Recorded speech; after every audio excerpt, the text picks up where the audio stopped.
In today's quick tutorial video, I'll teach you how to use Google AI Studios on your PC.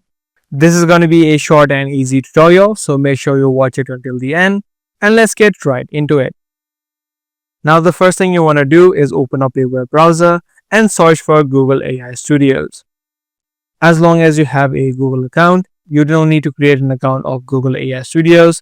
You can just open up this first link and you'll be straight away taken inside of its interface. Now, if you're using a different web browser other than Google Chrome, you'll need to sign into your Google account and then you'll have access to Google AI Studios. If you want to install this application onto your desktop or your PC, what you can do is click on the three dotted line on the top right hand side and head over to Save, Cost and Share. Here you'll see the option called Install Pays as App. Click on that option and then click on Install. This way, if you head back, the Google AI Studios icon will appear on the desktop and you can just click open it without having you to open up a web browser.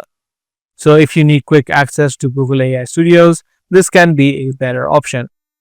So this is the way that you access or use Google AI Studios on your PC.